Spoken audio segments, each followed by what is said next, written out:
Markets చూస్తే న్యూట్రల్గా close అయినాయి, కానీ 48 గంటల్లో చాలా ఇంపార్టెంట్ అప్డేట్స్ ఉన్నాయి. బికాజ్ ఇరాన్ వాళ్ళు తీసుకున్న డెసిషన్స్ కూడా అలానే ఉన్నాయి. ఒకప్పుడు మీ అందరికీ తెలుసు కదా, సీజ్ ఫైర్ టాక్స్ కోసం నేను ముందుకు వస్తామని అన్న ఇరానే ఇప్పుడు ప్రెసెంట్ రైట్ నౌ అసలు నేను సీజ్ ఫైర్ టాక్స్ గురించి మేము ముందుకైతే రాము. బికాజ్ యూఎస్ పెట్టే కండిషన్స్ బట్టి అయితే మాత్రం మాకు అర్థమైపోతుంది అక్కడికి వచ్చి మాట్లాడడం జరిగేది ఏం లేదని చెప్పి. మొన్నటి వరకు 14 రోజులు సీజ్ ఫైర్ అని చెప్పారు, అందులో ఏదైనా ఫాలో అయ్యారా?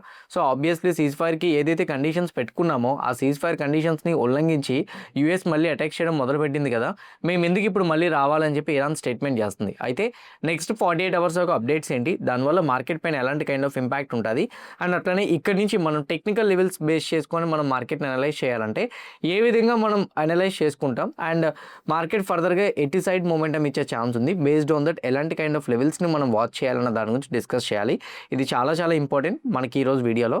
అండ్ నెక్స్ట్ వన్ వచ్చేసరికి ఆల్కహాల్. చాలామంది కర్ణాటక అంటే బెంగళూరు ఇట్లాంటి ప్లేసెస్లో అయితే మాత్రం ఆల్కహాల్ తీసుకునే వాళ్ళు ఎక్కువ మంది ఉంటారు, మన వ్యూవర్స్ అందులో కూడా ఉన్నారు. వాళ్ళ గురించి అయితే మాత్రం ఒక ఇంపార్టెంట్ అప్డేట్ ఉంది, దాని గురించి మనం డిస్కస్ చేయాలి. అండ్ అట్లనే గోల్డ్ అండ్ సిల్వర్ గురించి కొన్ని ఇంపార్టెంట్ స్టాక్స్ గురించి కూడా అప్డేట్స్ ఉన్నాయి. ఇవన్నీ కూడా క్లియర్ కట్గా పిన్ టు పిన్ నేను మీకు అనలైజ్ చేసి చెప్తాను. వీడియో చూసినప్పుడు మీ అందరిని అడిగేది ఒకటే, ఏ పాయింట్ ఆఫ్ వ్యూలో అయినా కానీ నేను మా టీం మీకు ఎఫర్ట్స్ పెట్టామని అనిపిస్తే డెఫినెట్గా వీడియోని లైక్ చేయండి. ఛానల్ ఇంకా సబ్స్క్రైబ్ చేసుకోకుండా వీడియో చూస్తూ ఉంటే ఛానల్ కూడా సబ్స్క్రైబ్ చేసుకోండి. ఇదే వీడియో మీ ఫ్రెండ్స్ మీ రిలేటివ్ షేర్ చేస్తే హెల్ప్ అవుతుంది అనుకుంటే వాళ్ళు కూడా షేర్ చేయండి. నా without any delay let's get in to our daily market report. ఈరోజు మార్కెట్స్ ఓవరాల్గా ఎలా క్లోజ్ అయ్యాయన్న దాని గురించి చూసుకుంటే నిఫ్టీ 0.05% ఫ్లాట్లో క్లోజ్ అయింది అంటే ఆల్మోస్ట్ దాన్ని న్యూట్రల్ అనే అనుకోవచ్చు. Sensex 0.03%, bank Nifty 0.03%, fin Nifty 0.06%, mid cap Nifty 0.23% on negative side, small cap Nifty 0.45% on negative side అయితే మాత్రం క్లోజ్ అవ్వడం చూడగలిగాం. ఈరోజు ఇండియా విక్స్ అయితే మాత్రం 9.2% అప్ సైడ్ అయితే మాత్రం మొమెంటం ఇచ్చింది.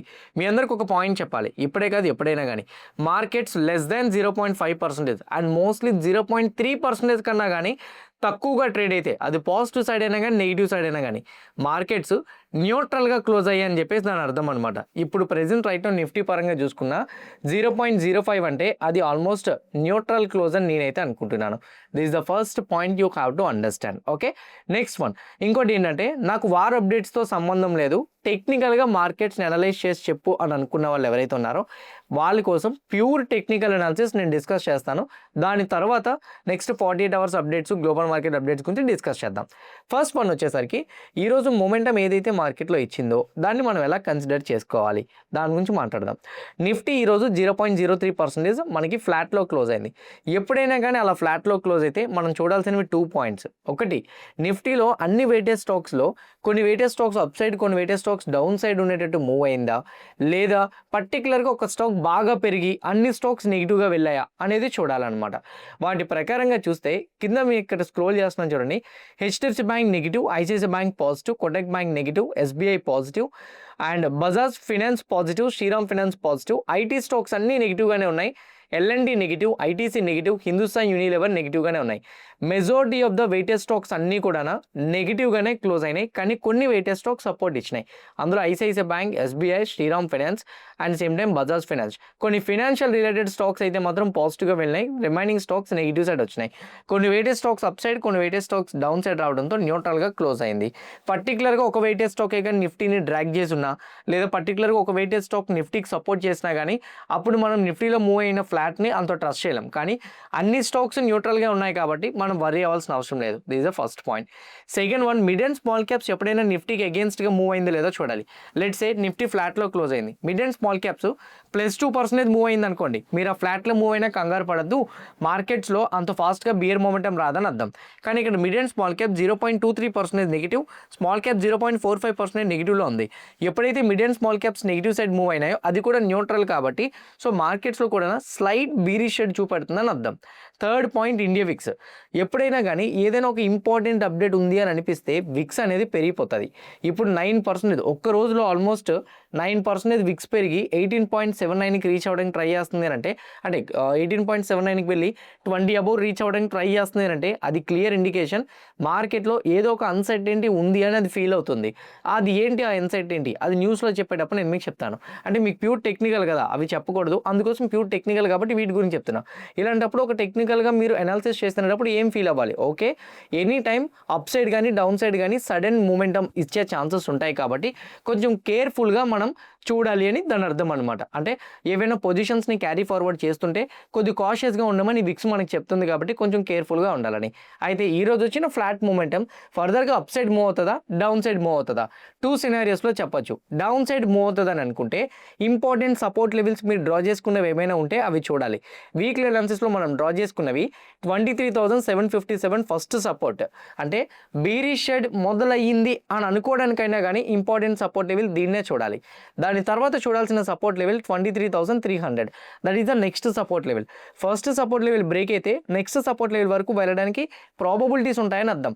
దీని తర్వాత 22,500 వరకు మేబీ ఫాల్ చూసే ప్రాబబిలిటీస్ ఉంటాయని దాని అర్థం.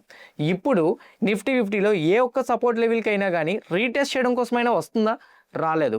అలా రాలేనేటప్పుడు మార్కెట్ కేవలం ఇండెసిసివ్ టైంలో ఉంది అని దాని అర్థం. అప్పుడు ఏం చేయాలి, అదే సెకండ్ టైప్ ఆఫ్ అనాలిసిస్, అదే నెక్స్ట్ ఫామ్ అయ్యే క్యాండిల్ అనమాట. మార్కెట్లో ఎప్పుడు 2 type of candle stick patterns ఉంటాయి. ఒకటి వచ్చేసరికి ఇన్ఫర్మేషన్, 2 కన్ఫర్మేషన్. మీకు ఇక్కడ ఇన్ఫర్మేషన్ క్లియర్గా ఇచ్చింది. బయర్స్ అండ్ సెల్లర్స్ ఇద్దరు కూడా మార్కెట్లో పార్టిసిపేట్ చేస్తున్నారు. ఎప్పుడు మార్కెట్లో ఎవరో ఒకరే పార్టిసిపేట్ చేస్తారు. మార్కెట్లో ఎప్పుడు ఇండెసిసివ్గా ఉంటుందంటే ఫర్దర్ డైరెక్షన్ క్లారిటీ లేనేటప్పుడు. ఇప్పుడు రైట్ నౌ ఇండెసిసివ్ ఫామ్ అయింది కాబట్టి ఫర్దర్గా ఫామ్ అయ్యే క్యాండిల్స్ మనకు చాలా ఇంపార్టెంట్. ఫర్దర్ ఫామ్ అయ్యే క్యాండిల్స్ అది ఏ క్యాండిల్ అయితే మనం కన్ఫర్మేషన్ తీసుకుంటాం. ఒకవేళ కానీ అది బుల్లిష్ క్యాండిలే ఫామ్ అయిందని అనుకోండి, సో మార్కెట్లో ఇప్పుడు ప్యానిక్ సిచ్యువేషన్ క్రియేట్ అయినట్టు విక్స్ చూపిస్తుంది. ఇవన్నీ కూడా జస్ట్ నార్మల్ థింగ్స్ అని మనకు అర్థం. ఒకవేళ కానీ బీరిష్ క్యాండిల్ వచ్చింది అనుకోండి, విక్స్ మనకు ముందు ఇండికేషన్ ఇచ్చింది, సో బీరిష్ క్యాండిల్ ఫామ్ అయింది అని అంటే ఫర్దర్గా ఫాలో అవుతుందేమో అని దాని అర్థం అనమాట. ఏదైతే స్ట్రాంగ్ బుల్లిష్ క్యాండిల్ మనకి ఇండెసిసివ్ క్యాండిల్ తర్వాత ఫామ్ అవుతుందో దాన్ని బట్టి డైరెక్షన్ డిసైడ్ అవ్వగలం. ఒకటి ఫైనల్గా మాట్లాడుకుంటే మేజర్ సపోర్ట్ లెవెల్స్ రీటెస్ట్ చేయడం కూడా రాలే, సపోర్ట్ లెవెల్స్ కూడా బ్రేక్ అవ్వలేదు. సేమ్ టైం ఇప్పుడు ఈ రోజు ఫామ్ అయిన క్యాండిల్ కూడా చాలా ఇండెసిసివ్ క్యాండిల్గానే ఫామ్ అయింది. సో వర్రీ అవ్వాల్సిన అవసరం లేదు, ఇక్కడ వరకు అయితే వర్రీ అవ్వాల్సిన అవసరం లేదు. ఫర్దర్గా ఏం జరుగుతుంది అనేది ఈ లెవెల్స్ బట్టి ఫామ్ అయిన క్యాండిల్ బట్టి చూద్దాం. ఎనీథింగ్ నేనైతే మాత్రం 23,757 లెవెల్ బ్రేక్ అవ్వడంత వరకు ఎనీ టైప్ ఆఫ్ ఫాల్ అది ఆపర్చునిటీగా తీసుకుంటుందేమో అనేది నా ఒపీనియన్. సివియర్ ఫాల్ అనేది ఎప్పుడు కన్సిడర్ చేస్తానంటే 23,300 కూడా బ్రేక్ అయినప్పుడు మళ్ళీ సివియర్ ఫాల్ అంటే ఇవ్వండి ఇట్లా నేను రౌండ్ అప్ చేస్తున్నాను చూడండి, ఇలాంటి కైండ్ ఆఫ్ సివియర్ ఫాల్ అనేది కేవలం 23,300 బ్రేక్ అయితేనే కనపడుతుంది. లేదనుకుంటే మాత్రం ఇంతవరకు మైనర్ ఫాల్ అయ్యి పైకి వెళ్ళిపోవచ్చు. అండ్ సెకండ్ మైనర్ ఫాల్ ఇంకోటి కూడా ఉంది, 23,300 పైకి వెళ్ళచ్చు. ఎప్పుడైతే ఇది బ్రేక్ అవుతుందో you may see another big crash. Okay, అప్పుడు కన్ఫర్మేషన్కి వెళ్ళండి. టెక్నికల్ అనాలిసిస్ పరంగా ఎలా డైరెక్షన్ డిసైడ్ అవ్వాలనేది మీకు క్లారిటీ వచ్చిందని నేను అనుకుంటున్నా. నెక్స్ట్ క్యాండిల్ బట్టి మీరు డిసైడ్ అవ్వచ్చు. ఇంకోటి ఇంతవరకు చూసారంటే డెఫినెట్గా అనాలిసిస్ ఎంతో కొంత మీకు హెల్ప్ అయ్యే ఉంటుంది కాబట్టి వీడియోకి లైక్ చేసి ఛానల్ సబ్స్క్రైబ్ చేయండి. ఈవెన్ మీరు నాకు హెల్ప్ చేయగలిగింది అది ఒక్కటే, ఎందుకంటే మీరు సబ్స్క్రైబ్ చేస్తే ఆటోమేటిక్గా వీడియో ఎక్కువ మందికి రీచ్ అవుతుంది. లైక్ చేస్తే యూట్యూబ్ ఆల్గరిథం ప్రకారంగా ఓకే వీడియోని ఎక్కువ మంది ఇష్టపడుతున్నారు, ఇది 10 మందికి మనం రికమెండ్ చేద్దామని చెప్తారు. మీరు ఇండైరెక్ట్గా ఇంకో పీపుల్కి రికమెండ్ చేసినట్టు ఈ వీడియోని ఫార్వర్డ్ చేసినట్టే, అందుకే లైక్ చేయమని నేను మీకు అడుగుతున్నా. నా గ్లోబల్ మార్కెట్ అప్డేట్స్ పరంగా వద్దాం. టెక్నికల్గా అయితే ఇండెసిసివ్ కనపడుతుంది, ఫర్దర్ క్యాండిల్స్ బట్టి ఫర్దర్ మొమెంటం బట్టి డిసైడ్ అవుదామని మనం అనుకున్నాం. బీరిష్ షేడ్ అయితే రాదు, ఇంపార్టెంట్ సపోర్ట్ లెవెల్ బ్రేక్ అవ్వనంత వరకు వాలటాలిటీ విత్ బుల్లిష్ షేడ్ ఉండడానికి ఛాన్సెస్ ఉంటాయని డిస్కస్ చేసుకున్నాం. ఇప్పుడు గ్లోబల్ మార్కెట్స్కి వెళ్తే గ్లోబల్ మార్కెట్స్లో డౌ జోన్స్ 268 పాయింట్స్ నెగిటివ్లో ట్రేడ్ అవుతుంది, Nasdaq 140 points negative. European markets పరంగా DAX 1.4% negative, CSC 40 2.2%. European markets నెగిటివ్లో ట్రేడ్ అవుతున్నాయి, యూఎస్ ఫ్యూచర్స్ కూడా నెగిటివ్లో ట్రేడ్ అవుతున్నాయి. ఇండియన్ రూపీ 92.965 మళ్ళీ రూపీ వీక్ అవుతుంది. And on the other side commodities పరంగా చూస్తే క్రూడ్ 95కి వచ్చేసింది, క్రూడ్ ఆయిల్ WTI 87కి వచ్చింది. ఈరోజు ఒక్కరోజు మళ్ళీ క్రూడ్ 5% 6% అప్ సైడ్ అయితే మాత్రం మొమెంటం ఇవ్వడం మనం చూడగలిగాం. గోల్డ్ అండ్ సిల్వర్ పరంగా గోల్డ్ 1.4% కరెక్షన్ వస్తే సిల్వర్ 3% డ్రాప్ అయితే మాత్రం వచ్చింది. ఆబ్వియస్లీ ఎప్పుడు ఈ సినారియో జరుగుతుంది అంటే ఏదైనా గ్లోబల్ పరంగా అన్సర్టెనిటీస్ ఉంటాయనేటప్పుడు మనకి ఈ సినారియో జరుగుతుంది. అంటే గ్లోబల్ అప్డేట్స్ పరంగా మనకు అర్థమైపోతుంది మార్కెట్స్ మళ్ళీ కూడా ఏదో ఒక ఈవెంట్ కోసం ఎదురు చూస్తుంది, లేదా మార్కెట్ని భయపెట్టేది ఒకటి సంథింగ్ జరుగుతుందని అర్థం. ఏంటి ఆ సంథింగ్? అదే వార్ ఇష్యూ పరంగా సాటర్డే నుంచి మనం మాట్లాడుకుంటే సింపుల్ అండ్ షార్ట్లో క్లియర్గా చెప్పాలనుకుంటే సండే ట్రంప్ ఒకటే చెప్పారు, ఏంటి, ఇరాన్ ఎప్పటికైనా కానీ పీస్ డీల్ ఒప్పుకోవాల్సిందే, ఒప్పుకోకపోతే మాత్రం తగిన చర్యలు తీసుకుంటామని ట్రంప్ క్లియర్ కట్గా చెప్పేశారు. ఇంకోటి, నేను ఇక మీద సీజ్ ఫైర్ని ఎక్స్టెండ్ చేయనని ట్రంప్ అయితే చెప్పారు. ఇది సండే స్టేట్మెంట్. దాని తర్వాత నెక్స్ట్ వచ్చే స్టేట్మెంట్ ఏంటంటే ట్రంప్ వచ్చేసరికి మిస్టర్ గాయ్ అంటే నేను మిస్టర్ నైస్ గాయ్ అని అందరూ అంటుంటారు, ఇక మీద నైస్ గాయ్ మీకు కనబడ్డు. ఎందుకంటే ట్యూస్డే నైట్ అంటే మోస్ట్లీ ట్యూస్డే నైట్కి మా టీము వెళ్తుంది Pakistan. Wednesday morning mostly discussions మొదలు పెడతాయి. ఎందుకు, ఏప్రిల్ 22వ తారీఖుకి సీజ్ ఫైర్ అనేది ఎండ్ అయిపోతుంది. 14 రోజులు సీజ్ ఫైర్ అనుకునేది ఎండ్ అయిపోతుంది. బుధవారం ఉదయానికి వచ్చేసరికి వాళ్ళిద్దరి మధ్య డిస్కషన్ జరిగితే పర్వాలేదు. వాళ్ళిద్దరు అంటే యుఎస్ టీమ్ జేడీ వ్యాన్స్ వీళ్ళందరూ వెళ్తున్నారు కదా, వీళ్ళు అటువైపు ఇరాన్ టీం, డిస్కషన్ జరిగితే పర్వాలేదు. డిస్కషన్ జరగకపోతే పవర్ ప్లాంట్స్ ఇరాన్లో ఉన్న పవర్ ప్లాంట్స్ మీద, బ్రిడ్జ్ మీద, ఇన్ఫ్రాస్ట్రక్చర్స్ మీద, వీటన్నిటి మీద మేము అటాక్స్ చేస్తామని క్లారిటీగా ట్రంప్ అయితే మాత్రం చెప్పేశారు. మోరోవర్ ఈ యొక్క సీజ్ ఫైర్ డీల్ కంప్లీట్ అయినంత వరకు మేమైతే మాత్రం ఇరాన్ యొక్క షిప్స్ని ఏది కూడా సైడ్ ఆఫ్ హార్మోజ్ నుంచి బయటికి పంపించమని కూడా క్లారిటీ ఇచ్చేశారు. This is an another update. దీని తర్వాత జేడీ వ్యాన్స్ గారు అయితే మాత్రం పాకిస్తాన్కి విజిట్ చేయడానికి రెడీగా ఉన్నారు, బయలుదేరుతున్నారు. మోస్ట్లీ సీజ్ ఫైర్ తొందరగానే కంప్లీట్ అవ్వాలని నేను కూడా కోరుకుంటున్నానని ఒక పక్క జేడీ వ్యాన్స్ గారు కూడా స్టేట్మెంట్స్ చేశారు.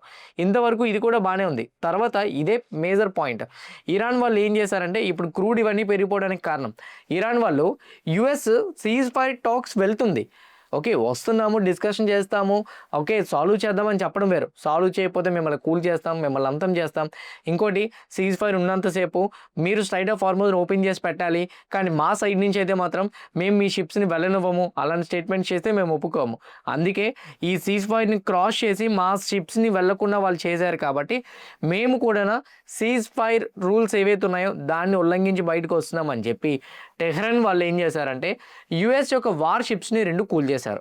ఎప్పుడైతే యుఎస్ యొక్క వార్ షిప్స్ని 2 కూల్ చేశారో దీన్ని బట్టి సిచ్యువేషన్ ఇంకా హెవీకి వెళ్తుందేమో అన్న రీజన్తో మార్కెట్ ప్యానిక్ అయినాయి. అదే ఇప్పుడు రైట్ నౌ విక్స్ పెరగడం, గోల్డ్ అండ్ సిల్వర్ పడిపోవడం, క్రూడ్ ఆయిల్ పెరగడం, గ్లోబల్ మార్కెట్ ఫాలో అవడం, ఇదంతా రీజన్. అటాక్స్ ఎప్పుడైతే మొదలవుతాయో, అటాక్స్ నీ మీద నా మీద అటాక్ చేసుకున్నా పర్వాలేదు, అంటే వాళ్ళిద్దరి మీద అంటే యుఎస్ ఇరాన్ యొక్క మిలిటెంట్స్ మీద అటాక్ చేసుకున్నా పర్వాలేదు, కానీ ఇన్ఫ్రాస్ మీద ఎప్పుడైతే అటాక్స్ మొదలవుతాయో లేదా ఎసెట్స్ మీద ఎప్పుడైతే అటాక్స్ మొదలవుతాయో అప్పుడు వార్ సిచ్యువేషన్ అనేది నెక్స్ట్ లెవెల్కి వెళ్ళబోతుందని అర్థం. కరెంట్లీ జరుగుతున్నది అదే. టెహ్రాన్ వాళ్ళు ఆల్రెడీ యుఎస్ వార్ షిప్స్ మీద అటాక్ చేయడం మొదలుపెట్టారు.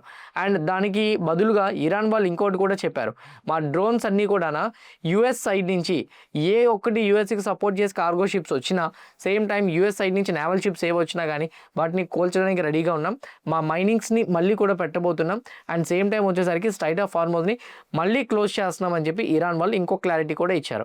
ఈరోజు ఇరాన్ నేను తమ్నైల్ మీద పెట్టడానికి కూడా కారణం అదే.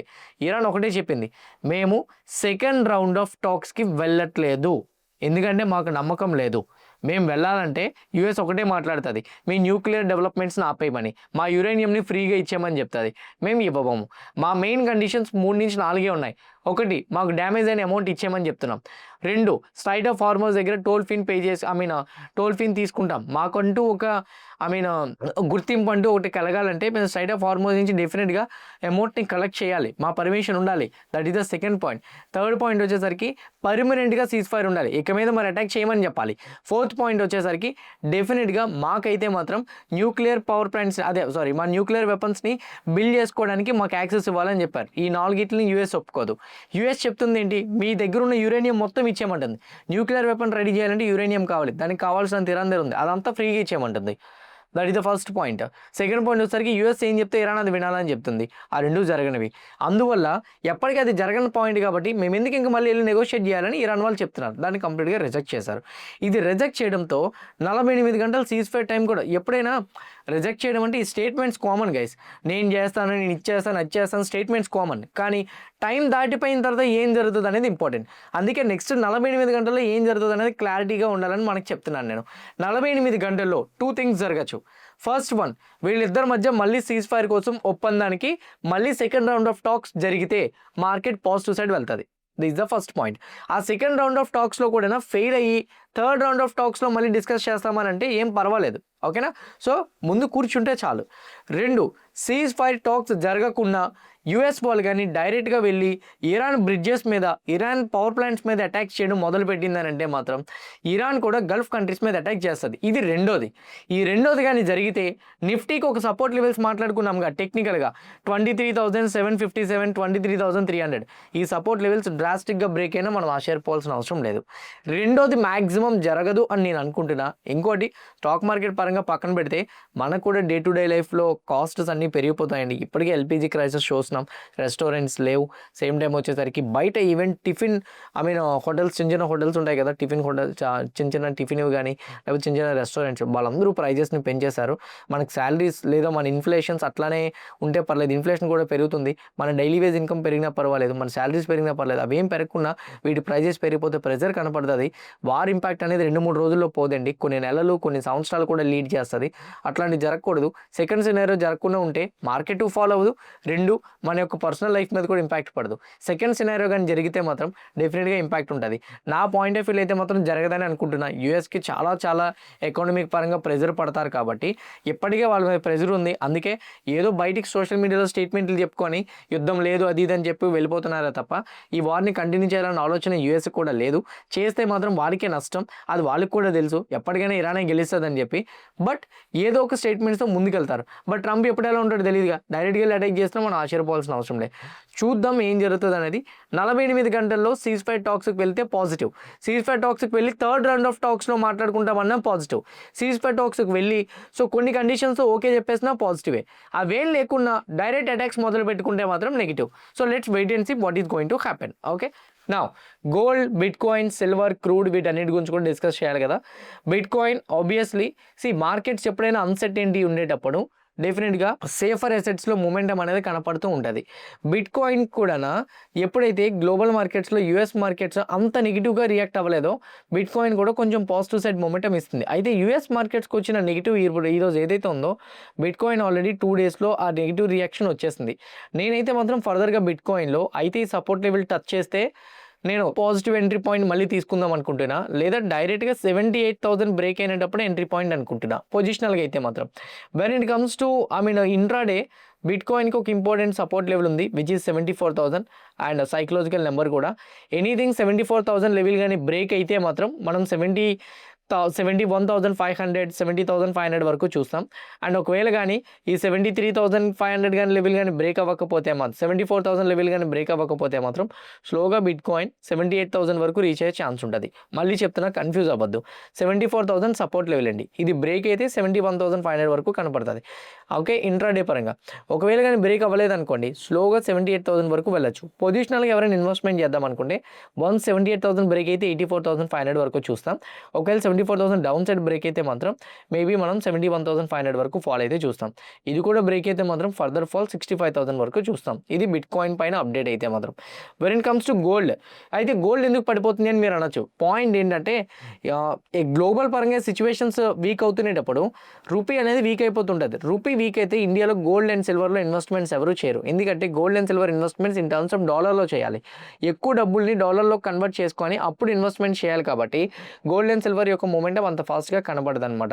యాజ్ ఆఫ్ నౌ గోల్డ్ పరంగా చూసుకుంటే 4,800 అనేది ఇంపార్టెంట్ రెసిస్టెన్స్ లెవెల్. అండ్ గోల్డ్కి ఆన్ ద డౌన్ సైడ్ 4,650, 4,700 ఈ జోన్. ఓకే, ఈ జోన్ నుంచి బయటకు వస్తే మీకు డైరెక్షన్ కనబడుతుంది, లేదా గోల్డ్ ఇదే రీజన్లో మ్యాక్సిమం కన్సాలిడేషన్ చూసే ప్రాబబిలిటీస్ అయితే మాత్రం ఉంటుంది అనమాట. On the other side silver పరంగా కూడా కొంచెం నెగిటివ్ సైడే కనపడుతుంది. కానీ నాకు తెలిసి సిల్వర్లో 76 అనేది ఒక important support level. And anything ఈ సపోర్ట్ లెవెల్ కానీ బ్రేక్ అయితే అప్పుడు ఫాల్ కనబడుతుంది, లేదా దీన్ని టచ్ చేసి బౌన్స్ చూసే ప్రాబబిలిటీస్ అయితే మాత్రం ఉంటాయి. ఇది సిల్వర్ పరంగా update. Gold, silver, bit coin and ఇంకోటి క్రూడ్ ఆయిల్ పరంగా కూడా మాట్లాడదాం. క్రూడ్ పరంగా మాట్లాడుకుంటే క్రూడ్కి నేను ఒక సపోర్ట్ లెవెల్ డ్రా చేసిన 84, 91.99 అండ్ ఆల్మోస్ట్ 92 అనుకుందాం. $92 క్రూడ్ ఆయిల్ WTI కానీ అప్ సైడ్ బ్రేక్ అయితే ఫర్దర్ అప్ సైడ్ మూమెంటం చూస్తాం. $84 కానీ బ్రేక్ అయితే మాత్రం డౌన్ సైడ్ చూస్తాం. ఈ రెండు బ్రేక్ అవ్వకపోతే క్రూడ్ ఆయిల్ ఇదే రేంజ్లో కన్సాలిడేషన్ చూసే ప్రాబబిలిటీస్ ఉంటాయి. బిట్ కాయిన్, గోల్డ్ అండ్ సిల్వర్లో మీరు 24/7 యాక్టివ్గా ట్రేడ్ చేసుకుందాం అనుకుంటే విత్ లివరేజ్, వితౌట్ ఎక్స్పైరీ, నేను మీకు ఇక్కడ డెల్టా ఎక్స్చేంజ్ ఉంది చూడండి. సో మీరు ఇందులో 24/7 7 ట్రేడ్ చేయొచ్చు. ఎవరైనా అకౌంట్ ఓపెన్ చేసుకుందాం అనుకున్న వాళ్ళు కింద కామెంట్ బాక్స్లో లింక్ ఇస్తున్నా, ఆ లింక్ క్లిక్ చేసి మీరు అకౌంట్ అయితే ఓపెన్ చేయొచ్చు. నౌ స్టాక్స్ పరంగా మాట్లాడుకుందాం. First one Trent. ఈరోజు ట్రెంట్ హయ్యర్ సైడ్ మూవ్ అయింది. 2 కారణాలు ఉన్నాయండి trend up side momentum move అవ్వడానికి. ఫస్ట్ వన్ వచ్చేసరికి ఏంటంటే ట్రెండ్ వచ్చేసరికి డివిడెంట్ని బోనస్ని అనౌన్స్ చేద్దామని చెప్పేసి ట్రెండ్ అనౌన్స్మెంట్ అయితే మాత్రం ఇచ్చింది. అంటే కమింగ్ టైంలోని రిజల్ట్స్ ఇచ్చేటప్పుడు ట్రెండ్ వచ్చేసరికి బోనస్ని అనౌన్స్ చేయడానికి ఒక బిగ్ అప్డేట్ అయితే మాత్రం ఇచ్చింది. That is the first positive point for the trend. Second one వచ్చేసరికి ఏంటంటే ట్రెండ్ యొక్క ఓవర్ వ్యూ, వాళ్ళ Q4 రిజల్ట్స్ యొక్క ఓవర్ వ్యూ అనేది బేస్డ్ ఆన్ పోల్స్ బట్టి ఇచ్చారు. అందరూ పాజిటివ్ ఎక్స్పెక్ట్ చేస్తున్నారు. లాస్ట్ 3 క్వార్టర్లీస్ కన్నా ఈసారి వచ్చే క్వార్టర్లీ ఎర్నింగ్స్ అనేది కొంచెం ఎక్కువ ఉంటుందని చెప్తున్నారు. మేజర్గా రెవెన్యూ 23% గ్రోత్ చూపెడుతుందని చెప్తున్నారు. వాళ్ళ యొక్క రెవెన్యూలోని ఆల్మోస్ట్ ఇయర్ ఆన్ ఇయర్లో 18% పెరుగుతుందని చెప్తున్నారు. అండ్ ఇంకోటి వాళ్ళ స్టోర్ యొక్క ఎడిషన్స్ కూడా కౌంట్ పెరిగింది కాబట్టి ఎక్స్పెక్టేషన్స్ కూడా ఎక్కువ ఉన్నాయని చెప్తున్నారు. గ్రోత్ కూడా ఎక్కువ ఉంటుందని చెప్తున్నారు. ఒక్క ప్రివ్యూలోనే స్క్రీన్ మీద మీకు కనపడుతుంది చూడండి. ప్యాట్లో 7.4%, ఎబిటాలో 22.4%, మార్జిన్ 50 బేసిస్ పాయింట్స్ పెరుగుతాయని చెప్తున్నారు. ఒక్క ప్రివ్యూలోనే ఇంత పాజిటివ్ అప్డేట్స్ ఉన్నాయనంటే ఆబ్వియస్లీ ఎక్స్పెక్టేషన్స్ కూడా పెరుగుతాయి కదా. ఒకటి బోనస్ పరంగా డెసిషన్ తీసుకుంటామని చెప్పడం, ఆన్ ద అదర్ సైడ్ ప్రివ్యూలో కూడా పాజిటివ్ అప్డేట్స్ ఇవ్వడం ట్రెండ్ స్టాక్ ఈరోజు హయ్యర్ సైడ్ మూవ్ అవ్వడానికి హెల్ప్ అయింది. Second one BHEL. యాక్చువల్గా BHELకి మీరు లైక్ NDTVలోని కానీ మనీ కంట్రోల్లో కానీ మార్నింగ్ మార్కెట్ అవర్స్కి ముందు వీళ్ళు న్యూస్ అప్డేట్స్ ఇస్తుంటారు. ఆ న్యూస్ అప్డేట్స్ పరంగా BHEL కంపెనీ పైన ఉన్న అప్డేట్ని చూసుకుంటే మీకు నెగిటివ్గా కనబడుతుంది. ఎందుకంటే MP పవర్ వాళ్ళతోని వీళ్ళు ఒక LOA లెటర్ ఆఫ్ ఇంటెంట్ని లెటర్ ఆఫ్ యాక్సెప్టెన్స్ని చేసుకున్నారు. దాన్ని విత్డ్రా చేశారు. యాక్చువల్గా అనుపూర్ థెర్మల్ ప్రాజెక్ట్ అనే వాళ్ళకి జనరేటర్ ఎక్విప్మెంట్స్, టర్బైన్, బాయిలర్స్ ఇవన్నీ ఇస్తామని చెప్పేసి డీల్ కుదుర్చుకున్నారనమాట. దాన్ని ఇప్పుడు ప్రెజెంట్ రైట్ నో క్యాన్సిల్ చేశారు. అది ఫస్ట్ నెగిటివ్. ఇంకోటి ఏంటంటే BHELకి రాయచూర్ పవర్ కార్పొరేషన్ వాళ్ళ దగ్గర నుంచి 143 కోట్ల రూపాయలు రికవరీ రావాల్సింది. కోర్టులో కేసు నడుస్తుంది, బెంగళూరు కమర్షియల్ కోర్టులో. అది ఇంకా రికవరీ రాలే. అది వస్తే కొంచెం క్యాష్ ఫ్లోలో అది యాడ్ అవుతుంది. ఇది వస్తే కదా. అంతకుముందు వీళ్ళు ఇప్పుడు ఒక కంపెనీతో ఆల్రెడీ ఒక ప్రాజెక్ట్ మీద ఆల్రెడీ వీళ్ళు డీల్ చేసుకుంటే క్యాన్సిల్ చేసుకున్నారు. ఇది నెగిటివ్. కానీ ఎందుకు ఈరోజు పాజిటివ్ సైడ్ మూవ్ అయింది? అయినా సప్లై డీల్ అనేది క్యాన్సిల్ అయిపోయింది. కోర్టులో నడుస్తున్న కేసు అంత ఫాస్ట్గా వస్తుందో లేదో తెలియదు. కానీ పాజిటివ్ సైడ్ ఎందుకు మూవ్ అయిందంటే BHEL వాళ్ళ యొక్క ఫైనాన్షియల్ ఇయర్ 26 గ్రోత్ని కంప్లీట్గా రిలీజ్ చేశారు. అందులో ఫైనాన్షియల్ ఇయర్ 25-26లోని అన్ఆడిటెడ్ రిపోర్ట్స్ ప్రకారంగా 32,350 కోట్ల టర్న్ ఓవర్ జరిగిందని చెప్తున్నారు. ఆర్డర్ బుక్కే 59,000 కోట్లు వచ్చిందని చెప్తున్నారు. Same time industrial segment order book పరంగా 16,000 కోట్లు వచ్చిందని చెప్తున్నారు. మొత్తం వీళ్ళకి టోటల్ ఆర్డర్ ఇన్ఫ్లోస్ 75,000 కోట్లు వచ్చిందని చెప్తున్నారు. 18% ప్రీవియస్ ఇయర్తో కంపేర్ చేసుకుంటే కొంచెం ఎక్కువ వచ్చిందని అప్డేట్ కూడా ఇచ్చారనమాట. దీనివల్ల BHEL కంపెనీ ఈరోజు 4% పెరిగింది. ఎప్పుడు కనిపించిన రెవెన్యూ నాన్ ఇండస్ట్రియల్ సెగ్మెంట్లో కూడా ఆల్మోస్ట్ 16,000 crores రావడం ఈరోజు BHEL కంపెనీకి అయితే మాత్రం పాజిటివ్ సైడ్ హెల్ప్ అయింది. On the other side IEX ఈరోజు 7% పడింది. IEX మీద ఒక అప్డేట్ వచ్చింది. అది ఏంటంటే CERC, లైక్ సింపుల్ చెప్పాలంటే ఎలక్ట్రిక్ రెగ్యులేటరీ వాళ్ళు అయితే మాత్రం ఈ నెక్స్ట్ టైం వచ్చేసరికి ఈ మార్కెట్ కప్లింగ్ డిసైడ్ చేయాలని అప్డేట్ ఇచ్చారు. అంటే IEX వాళ్ళది పవర్ ఎక్స్చేంజ్ అనమాట. ఇప్పుడు బ్రోకర్స్ ఏంజిల్ వన్ కానీ లేదా జీరోదా కానీ వీళ్ళందరూ ఎలాగైతే బ్రోకర్సో ఇప్పుడు ప్రెజెంట్ రైట్ నో IEX కూడా అంతే అనమాట. వీళ్ళు కూడా పవర్ ఎక్స్చేంజ్ చేస్తుంటారు. దీనికి సపరేట్గా వీళ్ళు చార్జ్ చేస్తుంటారు. అందులో 85% కస్టమర్స్ వీళ్ళకే ఉన్నారు. గవర్నమెంట్ ఏం చెప్పిందంటే ఇంకా 85% మీరున్నారు కాబట్టి మీకు నచ్చినంత బ్రోకరేజ్ మీరు తీసుకుంటున్నారు. ఇట్లా అలా లేదు. గవర్నమెంట్ ఒక ప్రైస్ డిసైడ్ చేస్తుంది, దానికి అందరూ కూడా ఎక్స్చేంజ్ చేయాలని చెప్పారు. అది దీనివల్ల వీళ్ళకి మోనోపోలీ అని చెప్పుకునే పాయింట్ లేకుండా పోతుంది. అది కోర్టులో కొంతవరకు కేసు నడిచింది. సేమ్ టైం కోర్టులో కూడా వీళ్ళకి అగేన్స్ట్గానే వచ్చింది.